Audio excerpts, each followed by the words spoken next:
Hello and welcome to the another problem solving video. तो इस video में हम सॉल्व करेंगे जेईई एडवांस 2022 का प्रोजेक्टाइल का ये क्वेश्चन। तो आप पहले ये क्वेश्चन देख लो स्क्रीन पे, तो ध्यान से देखना, काफ़ी इंपॉर्टेंट क्वेश्चन है, काफ़ी अच्छा क्वेश्चन है ये। तो क्या पूछा है इसमें, देखो मैं समझाता हूँ, ठीक है। एक फर्स्ट केस में हमको दिया है एक प्रोजेक्टाइल, जो एक पार्टिकल है वो v वेलोसिटी से हम प्रोजेक्ट कर रहे हैं विथ इंक्लिनेशन थीटा। तो इसकी रेंज आती है अपनी d,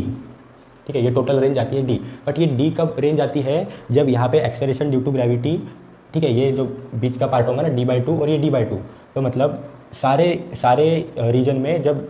acceleration due to gravity क्या रहेंगी जी, तब का ये है डी आता है, रेंज आता है डी कब, जब सारे रीजन में जी एक्ट कर रहा हो। बट अभी सेकंड केस में क्या पूछा है हमको, जब ये जो पार्टिकल है ये मैक्सिमम हाइट पे जब रहता है, तो मैक्सिमम हाइट के ये साइड का रीजन, ठीक है, मतलब d/2 के ये वाले साइड का रीजन में जो ग्रेविटी क्या एक्ट कर रही है, g dash is equal to g/0.81, ठीक है, इस पार्ट में जी एक्ट कर रही है और इस पार्ट में g/0.81 एक्ट कर रही है। तो तब की रेंज क्या होगी, डी डैश, ठीक है, डी डैश देके है।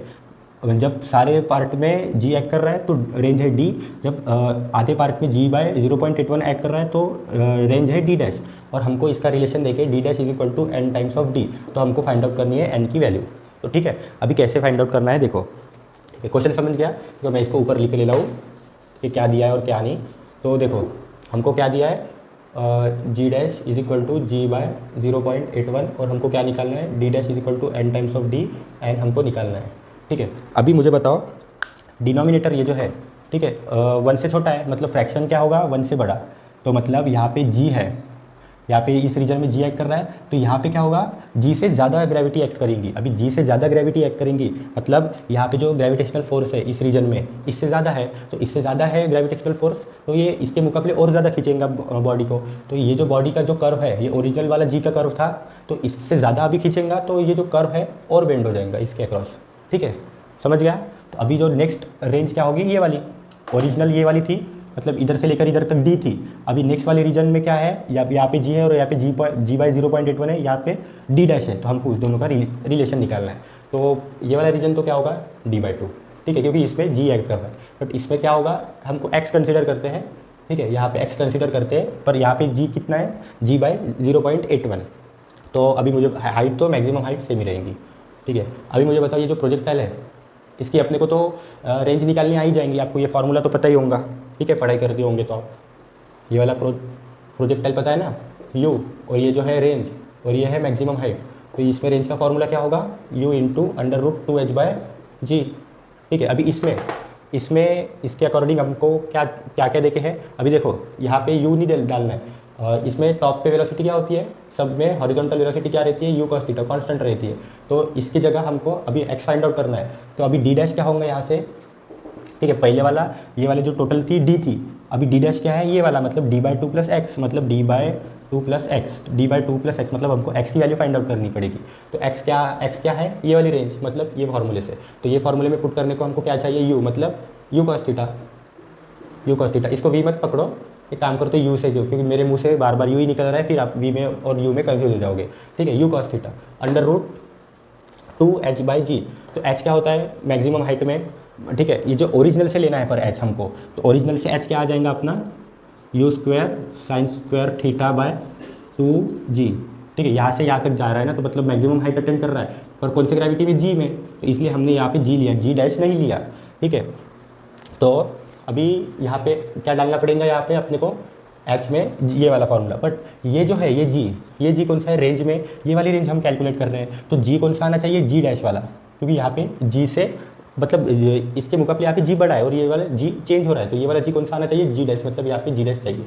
समझा। h वाला है जो इसके लिए कैलकुलेट करने के लिए ये वाला g यूज़ हुआ हमने, ठीक है, मैक्सिमम हाइट तक जाने के लिए, बट ये वाले रीजन में ये वाली रेंज कैलकुलेट करने के लिए g कौन सा आया, g डैश वाला, तो इसलिए हमने ये रेंज के फॉर्मूले में g डैश डाला। तो अभी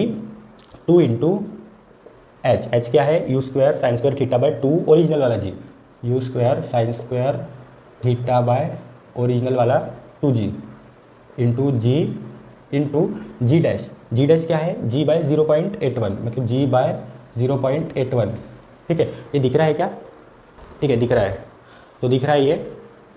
तो ये अभी देखो ये 0.81 को ऊपर भेज दिया, तो क्या आ जाएगा, यहाँ से 2 से 2 काट दो, पहले 0.81 को ऊपर भेज दिया तो क्या आएगा, यहाँ से 0.81, ठीक है। अभी हम इसको हम फर्दर सॉल्व करते हैं तो क्या होगा, यहाँ से u cos थीटा इंटू एक u बाहर निकलेगा, एक साइन थीटा बाहर निकलेगा, एक g बाहर निकलेगा, मतलब u sine theta by g into 0.81 का अंडर रूट है, ठीक है, अंडर रूट 0.81 डायरेक्ट बाहर मत लिख लेना रे, अंडर रूट ऑफ 0.81 मतलब 81/100 मतलब 9/10, मतलब यहाँ पे आया 9/10, ये 9 है, जी नहीं है, मैं तो गड़बड़ करते हो यार तुम लोग। ठीक है, अभी क्या होगा अपना, यहाँ से you square, you into you square, अभी साइन थीटा और कॉस थीटा तो हम क्या यूज़ लगा सकते हैं यहाँ पे, साइन 2 थीटा का फॉर्मूला। तो साइन 2 थीटा के लिए क्या चाहिए, यहाँ पे क्या करना पड़ेगा, 2 से मल्टीप्लाई 2 से डिवाइड, तो यहाँ पे तब जाके 2 into sine theta cos theta, मतलब क्या होगा साइन 2 थीटा, ठीक है, ये अभी मिट गया, साइन 2 थीटा में यूज़ हो गया। अभी 2 इंटू 10 मतलब क्या होगा, यहाँ से अभी साइन बाय इधर क्या आएगा जी इंटू 9/20। तो अभी ये क्या है, ये वाला, ये जो है आपका ओरिजिनल वाला डी है ना, ये ओरिजिनल वाला डी, मतलब रेंज का क्या फॉर्मूला था अभी मेन वाले रीजन में जिसमें टोटल में जी एक्ट कर रहा है, तो क्या था अपना u sign 2 theta by 2g, ये है रेंज का फॉर्मूला, ठीक है, u cos theta into time period से अपन सॉल्व करते हैं, तो ये जो है डी है। तो अभी पर ये टोटल क्या था, डी डैश, तो डी डैश की वैल्यू क्या हुई अपनी 9d/20, ठीक है, डी डैश। बट अपने को क्या सॉल्व करना है, सॉरी एक मिनट, ये जो है ये x है, ठीक है ना, ये वाली रेंज है ना अपनी, सॉरी ये वाली जो रेंज है ये x है, ठीक है x। तो अभी हमको d डैश चाहिए, मतलब d/2 प्लस x, तो हमको क्या करना पड़ेगा अभी, d ऐसा लिखो रे, d/2 प्लस 9d/20, तो इसको सॉल्व करने पे क्या आएगा 20d प्लस 18d, तो 20d प्लस 18d/2 इंटू 20 40, मतलब क्या आया 38/40 इंटू डी, तो ये लगभग आ जाएगा अपना, मैंने जहाँ तक सॉल्व करा था ये थी, इसकी वैल्यू क्या थी 0.95d, तो अपनी n की वैल्यू क्या आई यहाँ से 0.95, मतलब 0.95, ठीक है। तो इस प्रकार ये क्वेश्चन सॉल्व होता है, काफ़ी अच्छा क्वेश्चन है, एक बार सॉल्यूशन नहीं समझाऊंगा तो वापस देख लेना और खुद से ट्राई कर लेना, ठीक है। इन शॉर्ट में समझा देता हूँ, ठीक है। ओरिजिनल में हमने क्या किया था, पहले एक केस देखी थी, यहाँ पे एक प्रोजेक्टाइल है और u वेलोसिटी से प्रोजेक्ट हो रहा है with theta inclination with horizontal, तो बट वो किस रीजन में प्रोजेक्ट होता है, जब g है टोटल रीजन में, जब g एक्ट कर रहा है तब का, तो तब में d उसकी रेंज रहती है, d कब रेंज रहती है, जब टोटल रीजन में g एक्ट कर रहा है। बट अभी रेंज है d डैश कब, जब हाफ पार्ट में g एक्ट कर रहा है और हाफ पार्ट में हमारा